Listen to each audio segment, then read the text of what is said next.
Good morning, fish peoples. I just went through this exercise of maybe setting up a new tank. I haven't really decided, but I'm going through the exercise. And the first thing I had to do was pick out an overflow. Now, we talked about in the last video I posted about sumps. You really do want, if possible, to have the drilled tank. The drilled tank. You want your overflow to be drilled into your tank instead of the over the hang on the back overflows. These are much better. So as an example, I know I want about 500 gallons per hour going through this overflow. So I want to choose one that's substantially larger than that. And that's why I would probably choose this one, which is, it doesn't say here. But anyway, it is 800 gallons per hour. You never want to max out anything, right? So you don't want to buy an overflow that's exactly 500 gallons per hour max. You want to go less than that. And I want a minimum of 2 holes. You can see this has two holes. So that means I can have a Herbie drain by putting a valve on the main drain and slowing it down and causing the water to rise on that red pipe you see there. So this is probably the one I would buy. And there are many, many videos. Here's one by Sam Parker, an old one, but still is good, on how to install those. It comes with a drill bit. It comes in there. You get everything you need. You just need a drill because you have to drill through the glass with a diamond bit. So it comes with that. And so you've chosen your tank, you've chosen your overflow, you know what the flow rate you want, you know about how high you want your tank to be. So now the other decision you have to make is your return pump and your sump. Now the sumps, there's an infinite variety of sumps you can buy. We will not go through all of those. I will buy, if I buy one or make one, it will be very expensive. So what we're going to do now is talk about the return pumps. Okay, the next step here is we've decided what overflow we want to buy. We've decided about how many gallons per hour we want in our aquarium. It's going to be about 4 feet tall. That's the very top. Now we need to make a decision on a return pump. Well, there's 2 decisions to make. One is, do you want an AC pump or a DC pump?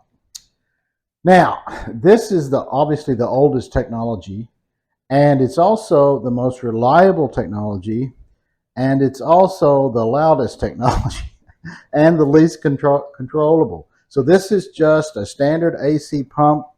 You have a standard AC, the plug-in, you plug it into the wall, that's it.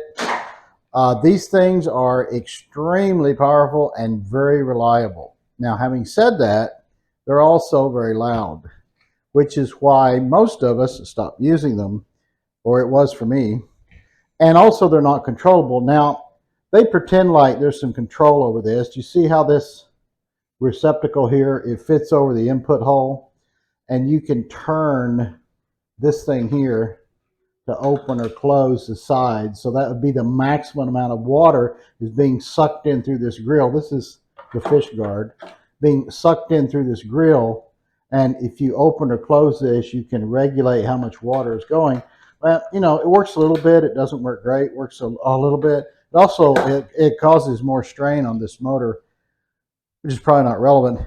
But it certainly doesn't cut down on your power consumption. Just turning this attenuator doesn't do anything to reduce the power consumption here.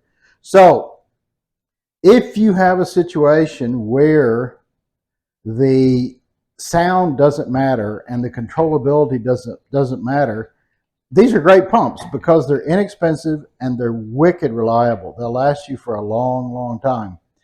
But let's go over to the DC pump, which is what I prefer.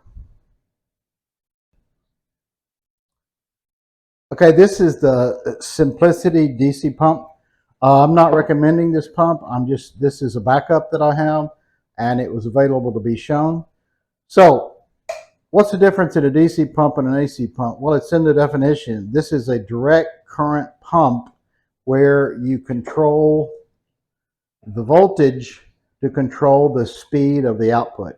Okay, how much flow is coming out is controlled by this box. And so they're also very efficient in their use of power. If electricity consumption concerns you, these are much more efficient. Now, the trick here is to choose a DC pump that matches the flow rate you want at about 50% of its power. Why, do you ask? Because when these run at 100%, they can have a little whine that you can hear. And also, if you run them at a lower than 100%, it greatly extends their life. So you get a lot more life out of this pump, and it'll be a lot quieter.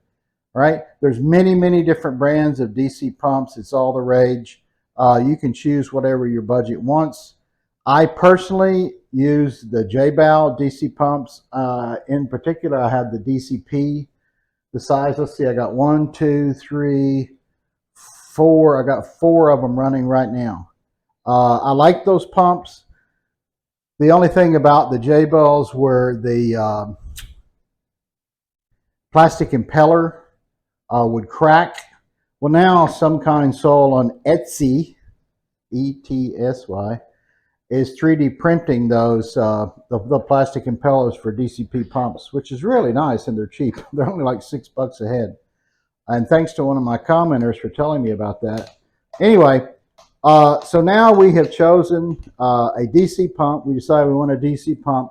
Now let's go look at what's called pump curves and decide what size pump we want. Okay, here's an example of what we're talking about, a pump the curve.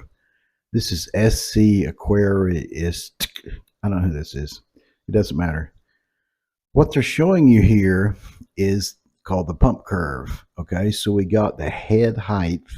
So this is how high you want to pump the water, and this is how much flow you want. So as an example, let's say that our aquarium is around 4 feet tall. So given this strange scale they have here, that's 3 different, so that's 1.5. So it's somewhere in here, okay? It's the 4 foot. And they're showing you if you want to pump this water up against gravity for 4 feet at 100% power to the pump, the maximum you're going to get is this. And these units are gallons per hour, and that's 255. That's 750 gallons per hour.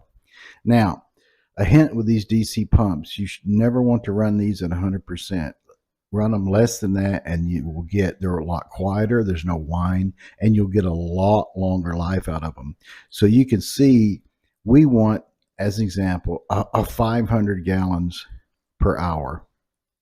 And if we choose that at 4 feet ish, we can turn down the power, the DC power, until we get here. So I don't know what that's going to be, 50 or 75%. It doesn't matter. It's just less than 100%. So this is a perfect example of a flow curve and how to use it, because we have a 4 foot tank and we want to run at 500 gallons per hour. So this pump, whatever it is a good choice. And here's the other information they give you what the voltage is, how much the current is going to run, its maximum amount of voltage. The max height, what that means is that at 8.86 the feet, a very specific number, you're going to get 0 flow, right? That's as high as it's going to pump the water, 0. And at 0 head height is the maximum amount of flow you're going to get at 100% power. So that's 1,000 gallons per hour. So this is a real good example of how to look at a pump curve and pump data and choose what the flow rate you want and which pump you want.